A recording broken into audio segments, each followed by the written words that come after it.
Hi, we're going to be going through some probability rules. So I'm going to lay out 6 rules that we're going to be talking about today. Your practice is directly aligned to this PowerPoint, so please make sure that you're looking at them side by side. You're listening to me explain it side by side. It'll be very easy for you to understand what I'm asking.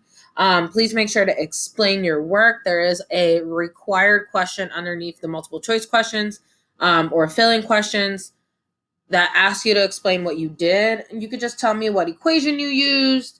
You could also show me like what is it that you're putting into your calculator or how you reasoned with yourself in words. Everything is acceptable. Just make sure you are explaining what you're doing.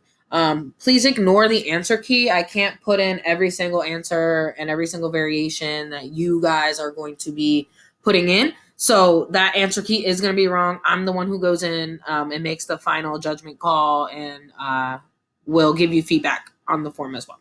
Okay. So first rule of working with probability is to make a picture. It's very easy to visualize what's going on. We saw that Venn diagrams can be really helpful to us to better illustrate relationships. But when you're dealing with multiple events, you're bound to end up with some dependency, which is why you have to be prepared. And you have to make sure that you're making a picture that's going to help you out, right? So this is just some general review. We're going to focus on doing some review rules today, and that's what's going to be in your practice. So the first rule is the probability is a number between 0 and 1. So 0 means that an event is not going to happen, absolutely impossible. Pigs will fly on a Wednesday, not happening, right? So, and then in converse, we have a probability of 1 is something that it's certainly going to happen. It's like, for example, the sky is blue, grass is green, so on and so forth, right? So any event, A, the probability of A is going to be between 0 and 1. So remember that you can see these numbers as percentages. Percentages are also numbers between 0 and 1. You'll see these as decimals, which are also numbers between 0 and 1. So just make sure that you see that there, okay? Now, this is called the probability assignment rule. This is saying that all of possible outcomes in a trial must have a probability of 1. So for example, if we're talking about a stoplight, we're talking about red, green, and yellow lights. The probability of all of these lights turning on at different times has to be equal to 1. So for example, if I have a 40% chance that it'll be green, I have a 30% chance that it'll be yellow, and a 30% chance that it'll be red. All of those added up together is 100%, and that is a probability of 1. So that is a general rule. All of your probabilities must total up to equal 1. Okay. Now, this is the complement rule. So this is the probability of an event occurring is 1 minus the probability that it does not occur. So this is probability of A, like this is just writing what we wrote here. Probability of A is equal to 1 minus the probability of not A. Remember this little prime, that's what we call that little apostrophe, is called a prime. That prime means not. So where A prime is the complement of event A. So that means not. You could also see this as an AC, like a little C, okay? Another way you can see it.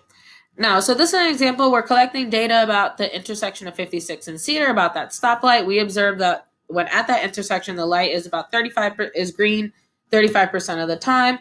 So if this is the question, if the probability of green is 0.35, which is the same as 35%, is 35%, what is the probability that the light is not green, isn't green when you get to the intersection of 56 and Cedar? Okay, so I'll give you a second to think about that. We're trying to figure out what is the probability that we have a light that is not green.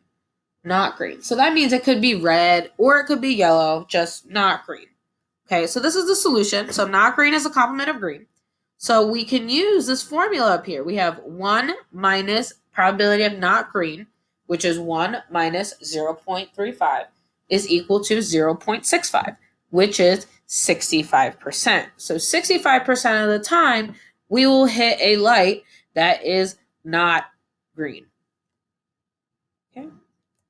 So now we're going to talk about the union of mutually exclusive events. So when we have a mutually exclusive event, That means we have a disjoint event. Our Venn diagram would look like this. We have two different events that have nothing to do with each other. They are not affecting each other. They are totally independent, mutually exclusive. So the addition rule for that is we will have the probability of A plus the probability of B. Okay, so if we want the probability that either will occur, so this or that, we just add them together. And that makes sense, right? So because we don't have any intersection between the two sets, we don't have to worry about taking out any middle piece. We just add the two together. So the union of independent events A and B is P of A plus P of B. So you're just adding them together. So let's talk about the same traffic light. We have it's red, green, or yellow. The probability of green is 0.35. I'm going to give you the probability of the yellow light. So it's 0.4. Okay, 0.04. What is the probability the light is yellow or green? I'll give you a second to think about that. I want you to think about this situation in the sense that if my traffic light is working normally, could I have a yellow and a green light at the same time? Or a green and a red light at the same time?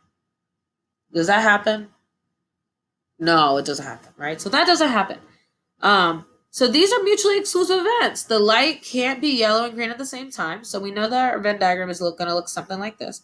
So I can use the addition rule. If I want to know the probability of both, I put A and B together, I just add them. So I have 0.35 plus 0.04, and that's 0.39. So 39% of the time, I'm going to get a yellow or a green light. So remember, the union is representative of that word or, this or that. So I want to know this or that. Okay, so now we're going to do the union of dependent events. So if I want to put two events that are dependent on each other, so for example, the stoplight's a bad example here because like we stated before, we cannot have a green and a yellow light together. So we can't have that. We could have some other events. So let's think about something else that we could have something in the middle in a common. So let's talk about college. So college is coming up. We had a survey of college students. We have 56% of students live in a dorm, 62% participate in a meal plan, and then 42% do both. So both here, both is this middle piece, right? So I know that 42% belongs in this middle piece. And if I want to know the probability that this or that happens, if I want to know a probability of a student either eats on campus or lives on campus, remember that or, that big or sign. So let's start this out. I have L, which is a student living on campus, and M, which is a student has a meal plan. So the probability of L is 0.56. I'm just changing my 56% into a decimal. And then I have M, which is meal plan, is 0.62. Okay. And now my intersection of those two sets is 0.42, which is those both, right? Both.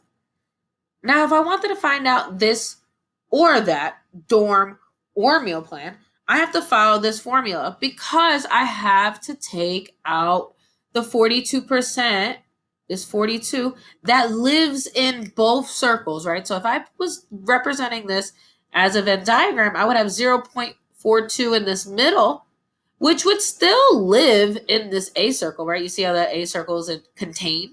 And then I would still live in this B circle. It's contained inside here, right? So I'd have to account for the fact that this 0.42 is counted not once, but twice. It's in A and it's in B. So we have to take it out. Okay, so I do 0.56 plus 0.62 minus 0.42, and that gives me 0.76. So that means 76% of the college students either live or eat on campus. Okay, 76% of the college students live or eat on campus. Okay, now this is our last rule. So this is the intersection of independent events. So if I had independent events and I wanted to know this intersection, okay, what I can do is I can multiply them. Okay, so if I want to know the probability of both A and B will occur and they're independent, all I do is multiply them together. So that's the intersection. So this and that is probability of A times probability of B. So let's go back to this stoplight because we're talking about independent events. We want to know things that are not affecting each other. And let's say I wanted to find out what is the probability that you find the light green on a Monday and on a Tuesday, right? So I want probability of green and green. Okay, so that means 2 times in a row. Okay, because the light doesn't depend on a day, we can use this multiplication rule. I know that anytime I roll up to that light, I'm going to have 35% of the chance it's going to be a green light. So that means if I wanted 2 green lights in a row, I would just multiply 0.35 by 0.35. So that would give me 0.1225, which is 12.25% chance that I'll hit both green lights on a Monday and a Tuesday. Now I can do this as with any type of combination of lights. If I wanted green and yellow, I would multiply those together. If I wanted green and red, how would I do that? I would have to figure out red first, right? So I have probability of green and probability of yellow together is 39%. So I would need to come up and figure out how can I make 100% if I have 39%. So that would give me 61%. 61% of the chance, or 61% of the time, you're going to get a red light. So if I wanted to know 2 consecutive times if I'd hit a green and then a red, I would multiply those 2 together. Okay, there's a lot of different ways that we can visualize and think about these. I hope these examples were useful. Please, please, please make sure that you're listening or watching the PowerPoint along with the form. It'll make these a lot easier for you. Please feel free to contact me with any questions, comments, or concerns. Thanks so much. Have a great day.